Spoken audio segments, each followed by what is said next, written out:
ஃபேமிலியாக வந்து பார்க்குற மாதிரி மூவி தான் இது. ஆக்சுவலாக இது வந்து எதை பேஸ் பண்ண மூவினா, ஒரு கெடா வந்து சண்டைக்கு விடுறாங்க, 2 கெடா வந்து சண்டைக்கு விடுறாங்க. எனக்கு வந்து லாஸ்ட் ஆஃப் தான் ரொம்பவே வந்து பிடிச்சிருந்தது. ஏன்னா அவங்க சொல்லி கொடுத்துருப்பாங்க அந்த மாதிரி வந்து அழகாக வந்து அது ஜம்ப் ஆகி போயிட்டு லாஸ்ட்டாக வந்து அது ஒரு முட்டி லாஸ்ட்டு அந்த 2 முட்டு தான் இருந்தது. லாஸ்ட் ஆஃப் முட்டில் வந்து அவங்க வின் பண்ணிட்டாங்க. எனக்கு அது ரொம்பவே பிடிச்சிருந்தது. அவங்க ஒரு டாஸ்க் மாதிரி அவங்க கொடுத்துருப்பாங்க, இந்த மாதிரி நீங்கள் வந்து வின் பண்ணலன்னா உங்கள் ஆடை வந்து தலை தனியாக முண்டை தனியாக வெட்டி போட்டுருவேன் அப்படின்னு சொல்லிட்டு அவங்க சொல்லியிருப்பாங்க. ஸோ வந்து அதுக்காக வந்து அவருக்கு வந்து அவங்க ஆடு வந்து போயிடுமோ, ஏன்னா அவங்க வீட்டு பையன் மாதிரி அவங்க வந்து வளர்த்துருக்காங்க.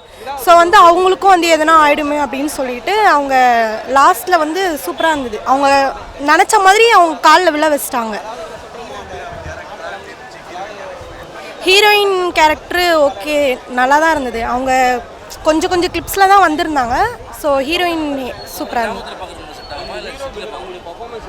எல்லாருக்குமே இந்த மூவி வந்து செட் ஆகும். ஸோ மதுரை அந்த பாஷையும் இருக்கட்டும், எல்லாமே வந்து நல்லா இருந்தது. ஸ்லாங் வந்து எனக்கு ரொம்பவே பிடிச்சிருந்தது. ஆக்டருக்கும் அந்த கேரக்டர் இருக்கிற பாண்ட் நல்லா இருந்தது. லாஸ்ட் நல்லா இருந்தது. புரியல, ஒரு மாதிரி நெக்ஸ்ட் என்ன சீன் வரும் அப்படி ஒரு மாதிரி என்டர்டெயின்மென்ட் பார்க்கலாம். ஜல்லிக்கட்டு மாரி இது ஒரு படம் இருக்குது, இந்த மாரி ஒரு கேம் இருக்குதுன்னு நம்மளுக்கு தெரியுது இந்த படம் மூலமா. ஆனால் படம் நல்லா இருக்குது, பார்க்கலாம். எல்லாம் செம்ம வேறு லெவலில் தான் ப்ரோ. லவ் சீன்னா பங்கமாக எடுத்துக்கிறாங்க. லவ் சீனு, ஃபைட் சீனு எல்லாமே பங்கம் வேற மாதிரி. ரொமான்ஸ் தான் செம்ம, எல்லாம் லாஸ்ட் வரைக்கும் ரொமான்ஸ் தான். நல்லா இருக்குது படம். அதான் ப்ரோ, தமிழ்நாட்டில் ஜல்லிக்கட்டு மாரி ஆடு வச்சு ஒரு கேம் இருக்குதுன்னு இந்த படம் மூலிமா தெரியுது. அவள் தான் தமிழ்நாட்டில் தான் நடந்தது, மதுரையில் நடந்தது இந்த படம். ஆடோட ஃபைட்டை பேஸ் பண்ணி நம்ம வெற்றிமாறன் அவர்கள் ஆடுகுளத்தில் பண்ணியிருப்பார்ல, ஸோ அதே தான் பேஸ் பண்ணி இதுலேயும் பண்ணியிருக்காங்க. இது நல்லா இருந்துச்சு பார்க்கும்போது. இதுவும் நல்ல ஒரு ஒர்க்காக இருந்துச்சு. ஓகே, அவங்களோட கேரக்டர் நல்லா பண்ணியிருக்காங்க. அண்டு எனக்கு பிடிச்ச வரைக்கும் இந்த ஃபைட் சீன்ஸ் சூப்பராக இருந்துச்சு. ஸோ அந்த ஆடோட பேஸ் பண்ணி நான் ஃபைட் சீன்ஸ்லாம் நல்லா ஒர்க் பண்ணியிருக்காங்க. அது ரொமான்ஸ் இல்லை ப்ரோ, எனக்கு செட் ஆகல. கதையாக வந்துட்டு 2 ஆடுங்களுக்குள்ளே நடக்கிற ஒரு பாலிடிக்ஸ், அந்த சண்டைக்கு வச்சு எப்படிலாம் அந்த ஊருக்குள்ளே இருக்கவங்கள டிட்டர்மைன் பண்ணுறாங்க, அவங்களோட தரத்தை எப்படி இந்த ஆடு ஃபைட்டோட உயர்த்திக்கிறாங்கன்ற மாதிரி தான் இருந்துச்சு. ஓகே தான் ப்ரோ, என்கேஜிங்காக தான் இருந்துச்சு. ஓகே, வில்லேஜ் தான் ப்ரோ. ஏன்னா அவங்களோட இதை தான் அடாப்ட் பண்ணியிருக்காங்க. அதை கொஞ்சம் ரியலிஸ்டிக்காக காமிச்சிருக்காங்க. அந்த ஃபைட் சீன்ஸ்லேருந்து எல்லாமே கொஞ்சம் நல்லா தான் இருந்துச்சு.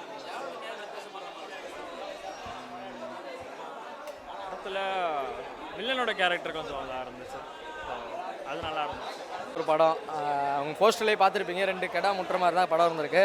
ஸோ அந்த கெடா தான் ஹீரோஸ். அந்த கெடா பேர் காளின்னு வச்சுருக்காங்க. அந்த காளி தான் ஹீரோ. அந்த காளியை சுற்றி நடக்கிறதான் கதை.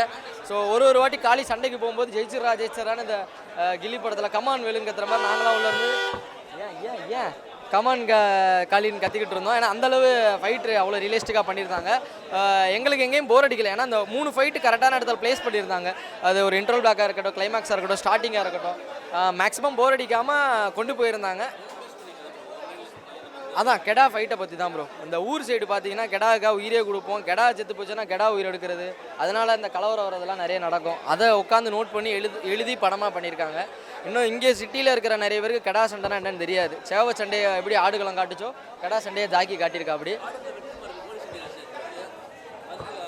சேவை சண்டையை மதுரையில் பேஸ் பண்ணியிருக்கோம். இது மதுரையில் இருக்கிற கெடா சண்டையை பேஸ் பண்ணியிருக்குது. மதுரையில் கெடா சண்டையை ஃபேமஸான ஒரு விஷயம் தான். சேவை சண்டை எப்படி, அதான் சொல்லலை, ஒரு சில கலைகளெல்லாம் நம்ம படத்தில் சினிமாவில் காட்டும் போது தான் நம்ம ஊரில் இவ்வளோ விஷயங்கள்லாம் இருந்திருக்கு பாரம்பரியத்துக்காகன்றதே தெரிய வரும். ஸோ கெடா வளர்ப்பு எப்படி, அது எப்படி பராமரிக்கிறாங்கன்றதை பற்றிலாம் சூப்பராக சொல்லியிருந்தாங்க. அவங்கள பற்றி நம்ம சொல்ல வேண்டிய அவசியமே இல்லை. ஏன்னா அவங்க அசுரன்லேருந்து நிறைய இடங்கள்ல அந்த படத்தை அவங்களுக்கு கொடுத்த கேரக்டர் அவங்க சூப்பராக பண்ணிட்டாங்க. யாரா ப்ரோ? இல்லை ப்ரோ, அவங்களுக்கு ஹீரோயின் போர்ஷன் எந்த அளவுக்கு கொடுக்கணுமோ அந்த அளவுக்கு கொடுத்துருக்காங்க. ஹீரோவும் அம்மு மீராமிக்கு ஈக்குவலாக ஒரு புது ஆக்டர் அப்படின்றதுலாம் இல்லாமல் கரெக்டான பர்ஃபெக்ஷனாக பண்ணியிருந்தாரு. ஊர் ஸ்லாங்ன்றதுனால கொஞ்சம் ஈஸியாக சூப்பராக பண்ணியிருந்தாங்க, நல்லாவும் இருந்தது. பார்க்கலாம். மதுரையில் இருக்க அந்த ஆக்ஷனும் சரி, அந்த ரான்வேஜும் சரி, ஏழை வாழை போல எல்லாமே பக்காவாக பண்ணியிருக்காங்க. அண்ட் ஹீரோ கூட ஹீரோ டேரக்டர்லாம் கேரளான்னு நினைக்கிறேன் 3 மாதம் என்னமோ ட்ரைனிங் எடுத்துருக்காங்க போல். ஆனால் பக்காவாக பண்ணியிருக்காங்க. அசல் மதுரைக்காரன் நான் சொல்கிறேன், வேறு லெவலில் இருக்குது படம். கண்டிப்பாக எல்லாருமே பார்க்கலாம். அது மதுரையில் இருக்கிற லாங்குவேஜும் சரி, அந்த போட்டியும் சரி, அடிச்சுக்கிற அந்த லுங்கி கட்டு கூட வேறு லெவலில் அப்படியே மேலே தொடங்கி மேலே கட்டி விட்டு நடக்கிறது சரி, எல்லாமே வேறு லெவலில் பண்ணியிருக்காங்க. கண்டிப்பாக எல்லாருமே பார்க்குறாங்க. முக்கியமாக இந்த கிராமத்து சைடில், இப்போ கிராமத்தில் வந்து சென்னையில் வந்து வாழ்கிறவங்க, கிராமத்து சைடு போகாமல் இந்த மாதிரிலாம் மிஸ் பண்ணுறவங்க கண்டிப்பாக பார்க்கலாம். என் கூட ஒருத்தன் வந்திருந்தான், அவன் கூட கேட்டான் இதெல்லாம் உண்மையாடானே. இதில் அவனை சொல்லும் போது அவனை கூட கேட்டு நான் சொன்னேன். நான் மதுரை நீங்கள் வந்தீங்களா எல்லாருக்குமே தெரியும். மதுரை இருங்களேன், அவங்களுக்கு சாம்பிள் கூட காட்டுறேன் நான். ஆனால் படம் ஒரிஜினல், அப்படியே ஒரிஜினல் படம். நானே சொல்கிறேன்ல, படம் அப்படியே ஒரிஜினலாட்டியாக இருக்குது, நீங்கள் நம்ப மாட்டீங்க. ஆனால் இப்போ வந்து ஜல்லிக்கட்டு வந்து நியூஸில் சரி, இதில் சரி எல்லாத்தையும் பண்ணுறாங்க. அதே மாதிரி சண்டை சேவல் வந்து ஒரு சென்னையில் ஒரு சில இடத்துல நடக்குது. இந்த கடை சேவல் கடை போட்டி வந்து எங்கேயுமே நடக்க மாட்டேங்குது, மதுரையில் நடக்குது. ஆனால் மதுரையில் வந்து ஒரு சில இடத்துல தான் நடக்கும். ஆனால் கடை போட்டி வந்து யாரும் கொண்டு வர்றதில்லை. அது ரியாலிட்டியாக கொண்டு வந்துட்டாங்க. சில பேருக்கு கடை போட்டி இருக்கான்னு தெரில, அது ஏற்ற மாதிரி இந்த இடத்துல கொண்டு வந்துருக்காங்க. செம்மையாக பண்ணியிருக்காங்கன்னு சொல்லுங்கள். செம்மையாக பாருங்க பாருங்க, என் ஃப்ரெண்டு மதுரையில் அதே கடை தான், அதே போட்டி விட்றவங்க தான் எல்லாருமே மதுரைக்காரங்க. அந்த பாருங்க எல்லாத்துலேயும் கடை பாருங்க, தெரியுதுங்களா? அதில் இருக்கிற கடை மாதிரி தான் இருக்கும் பார்க்குறதுக்கு. பாருங்க தானே, எல்லாருமே சூப்பராக பண்ணியிருக்காங்க. நான் சில பேர் கேரளாக்காரங்க நான் பார்த்துருந்தேன். ஆனால் மதுரையில் வாழ்ந்தவர் எப்படி பண்ணுவாங்க, பேசும் சரி, நடையும் சரி, மதுரையில் எப்படி பண்ணுவாங்களோ அதே மாதிரி பண்ணியிருக்காங்கண்ணே. மதுரையில்